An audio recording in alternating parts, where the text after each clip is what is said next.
To farko kana shigowa abin da za ka yi shine ga template naka nan in ka taba zai ma zoom in nashi, gashi nan in ka taba ka ga ma zoom in nashi. To sai kai amfani da wannan toggle din kaga inda alalace yake domin ka ringa gyarawa.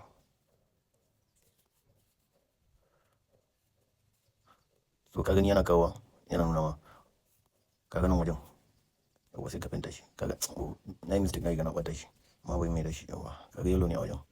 So ba kai kaɗai kake ba wasu ma suna yi duk suna gyara shi yasa wani lokaci idan ka ɗan ja shi za ka ga babu ko ɗaya an gyara, wani lokaci kuma idan ka gyara za ka gani. Wayannan na gefe gefen wayannan makotanku template makotanku nan wani lokaci za su yi kokari kaga ne su dinga sabotaging template naku domin su yi kokari su fi ku point. Idan ka ja sama zai nuna ma ainihin kalan da ya kamata ya zama yana wajen, idan ka kai shi kasa kuma zai nuna ma kalan da yake yanzu a wajen, kai correcting nashi kenan sai ka yi fentin da asalin kalan da ya dace a wajen. Idan ka ja kuma ka ga ya shu ya nuna ma to babu wani error a ciki kenan, ka gane ai haka abin yake. To babban abin da zai kama cika shine idan energy kai kare zai dan dau mintuna kafin ya kawo, to zaka iya zuwa ka tsaya speed na loading na energy ka a nan wajen. Dan ka zo kaga sai ka shiga boost nan, ka shiga boost sai ka taɓa recharging speed nan, to zaka yi amfani da balance naka na CX sai ka ƙara speed na recharge naka. Gashi nan yanzu kaga sun yi deducting sun ƙara mun speed din.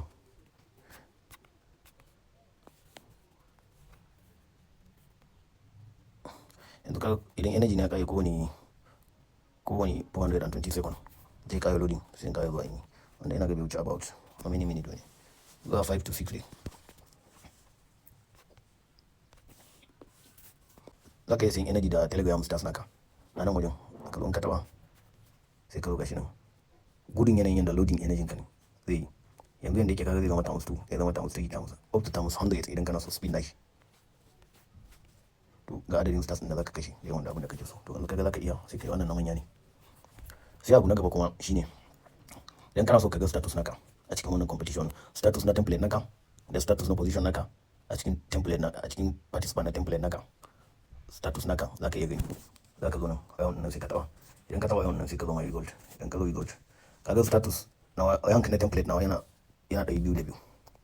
Kuma kamar yadda na faɗa muku a cikin rubutun nan top 512 templates su za su yi qualifying to the next round. So kaga so far dai mu muna yankin na 202. So idan ya tsaya haka ba mu yi kasa ba kaga we are automatically qualified, but status namu ya nuna we are losing anan. So far dai ya nuna muna yin kasa ba gaba muke ba kasa muke ana hawa kanmu, so shine abin da wannan losing yake faɗa. So position nawa shine ina based on contribution a cikin template namu ina wajen na 523 saboda bayi nake sosai ba.